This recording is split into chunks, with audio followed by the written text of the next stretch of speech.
Bonjour à vous, je vous salue dans le précieux nom de Jésus.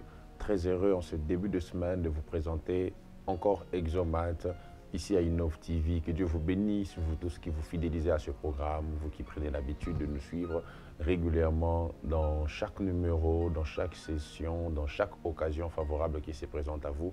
Et je serai heureux aujourd'hui de pouvoir poursuivre le sujet que nous avons entamé depuis la semaine passée concernant les familles, mais je vais l'aborder dans un angle particulier où nous parlerons d'une des réalités présentes dans les familles qu'on appelle les conflits. Mais on ne va pas que parler des conflits, mais aussi on va voir comment on passe des conflits à la réconciliation. Ceci est très important parce que je suis sûr que vous vous retrouvez dans un environnement où il y a des conflits, ou soit où vous aurez besoin de résoudre des conflits. Alors suivez ces messages, car par la parole de Dieu, nous aurons la lumière qui nous permettra de mieux gérer et surtout de résoudre le conflit. Je vous retrouve dans quelques secondes pour que nous puissions continuer. À tout de suite. Alors, sans plus tarder, j'aimerais vous inviter à lire avec moi la parole de Dieu. On va lire quelques portions des Écritures aujourd'hui pour défendre la thématique que nous allons aborder. La première portion se trouve dans le premier livre de la Bible, Genèse chapitre 4, à partir du verset 3. La Bible déclare, au bout de quelque temps, Caïn fit à l'Éternel une offrande des fruits de la terre. Et Abel, de son côté, en fit une des premiers-nés de son troupeau et de leur graisse. L'Éternel porta un regard favorable sur Abel et sur son offrande. Mais il ne porta pas un regard favorable sur Caïn et sur son offrande. Caïn fut très irrité et son visage fut abattu. Et l'Éternel dit à Caïn, « Pourquoi es-tu irrité et pourquoi ton visage est-il abattu?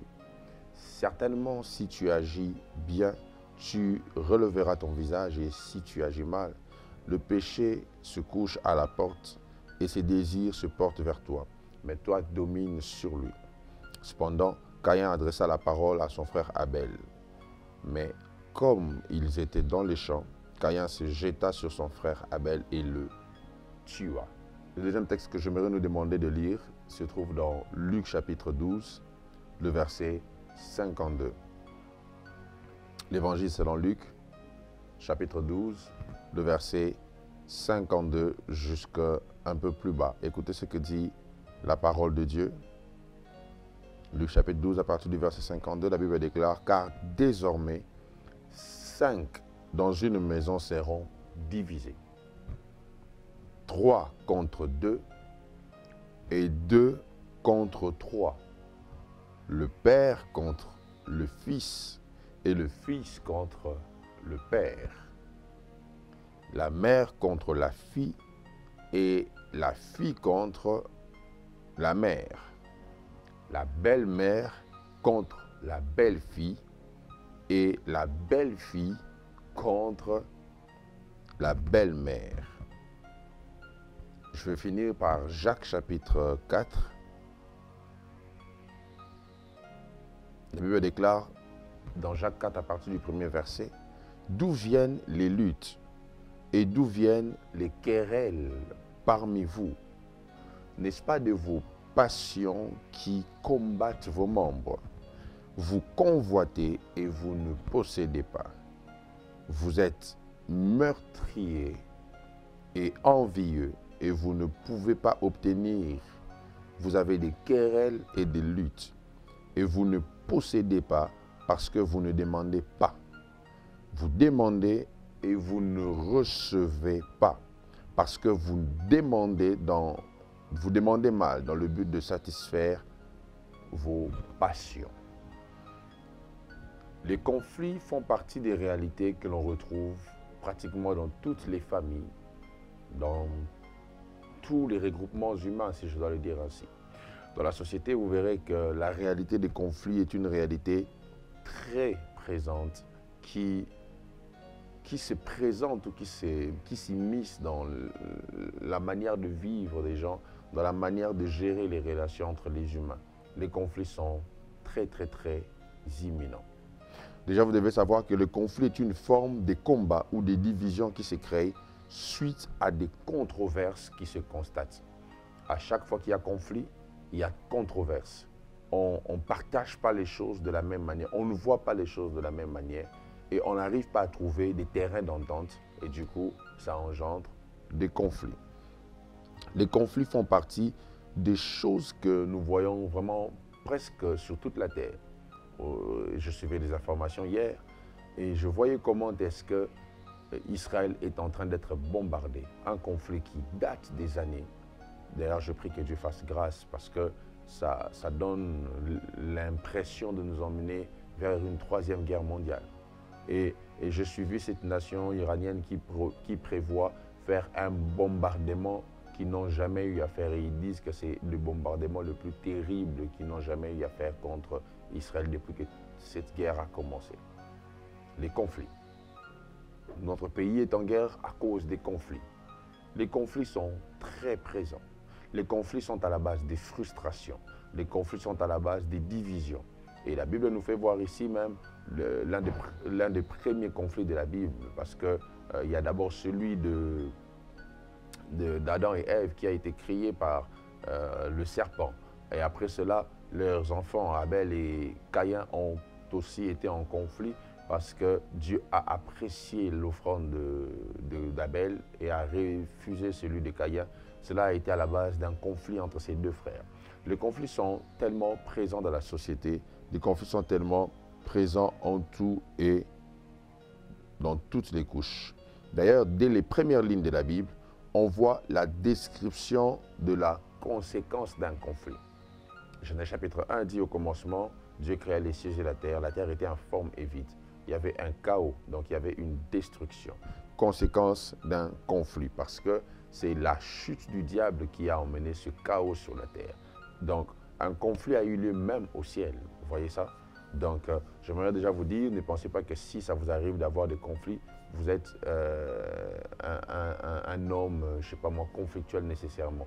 Les conflits ont commencé même au ciel, là où tout est parfait. Le diable a voulu prendre la place de Dieu et ça a créé un conflit. Donc, s'il y a eu un conflit au ciel, je peux dire que c'est normal qu'il y ait des conflits entre des humains qui sont imparfaits. S'il y a eu un conflit là où il y avait des anges seulement, je crois que c'est normal qu'il y ait des conflits des fois ou souvent là où se trouvent des humains. Alors, j'aimerais que vous compreniez qu'il existe en matière des conflits plusieurs méthodes qui se mettent en place pour les résoudre. Je n'oublierai jamais un jour, j'étais face à un problème à l'église que je devais résoudre. Il y avait un conflit entre quelques personnes et j'ai voulu les résoudre d'une certaine manière. Et j'étais ce jour-là avec un monsieur qui n'est même pas pasteur, il n'est même pas, je dirais, chrétien. Et je lui ai dit comment je comptais procéder. Il m'a dit, pasteur, si tu fais ça, tu vas empirer la situation.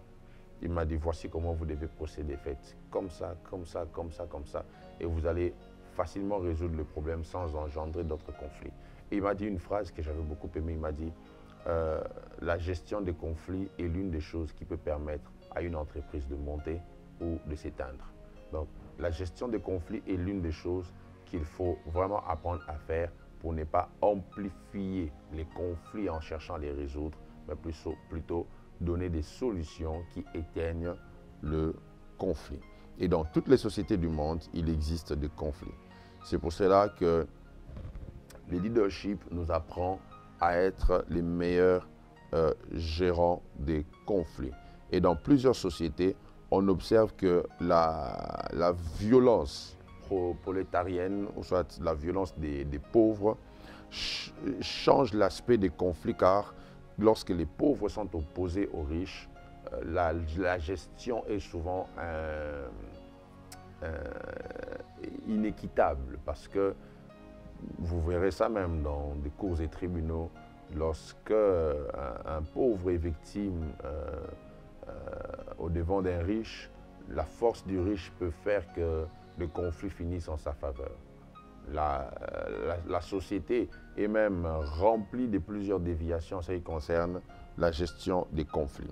Permettez-moi aujourd'hui de vous mettre vraiment dans les bases de ce message. Je sais que nous sommes en train de parler des familles, mais j'ai besoin de vous faire une idée générale sur le concept des conflits pour que vous sachiez de quoi s'agit-il et que vous sachiez maintenant, quand nous entrerons dans le contexte des familles, comment est-ce qu'on vit les conflits dans les familles et comment est-ce qu'on peut répondre aux conflits dans les familles.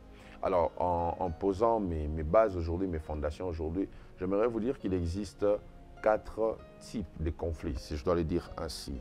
Il peut y en avoir plusieurs, mais j'ai répertorié pour vous 4 types de conflits. Donc, le premier type, ce sont les conflits d'idées. Les conflits d'idées. Ici, on a des groupes de personnes, ou soit des personnes qui ont des points de vue opposés. Et c'est même les conflits d'idées qui se trouvent à la base de la création des partis politiques. Vous verrez que chaque parti a ce qu'on appelle une idéologie. Donc, le conflit d'idées prône ou soit suscite la gestation de plusieurs partis politiques, ou soit la gestation de plusieurs entités, de plusieurs groupements. Donc, le conflit d'idées est l'une des grandes choses qui emmène les divisions entre les hommes. Alors, il y a un deuxième type de conflit qu'on appelle les conflits d'intérêts.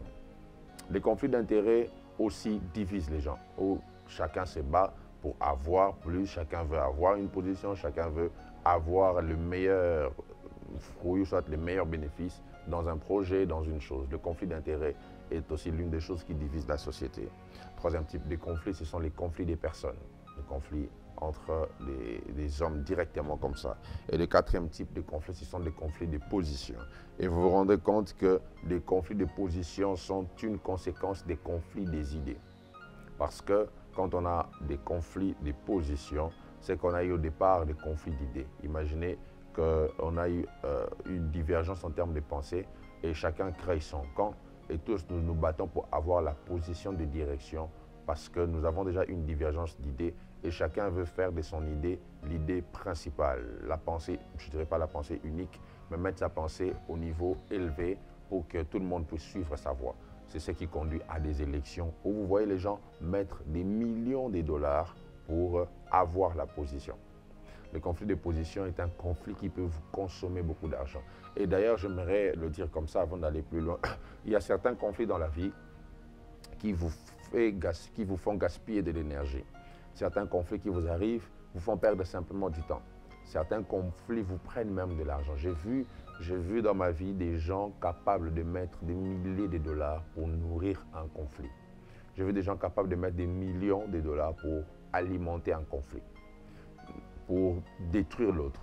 J'ai vu des gens mettre de l'argent dans des campagnes médiatiques contre quelqu'un avec qui on est en conflit, pour détruire son image, pour vilipender sa personne, pour le fragiliser. Donc, la notion des conflits est une notion qui, des fois, nous met dans des quêtes inutiles. L'argent qu'on pouvait utiliser pour aider les pauvres, on les utilise pour détruire l'autre, pour faire du mal à l'autre. Les conflits.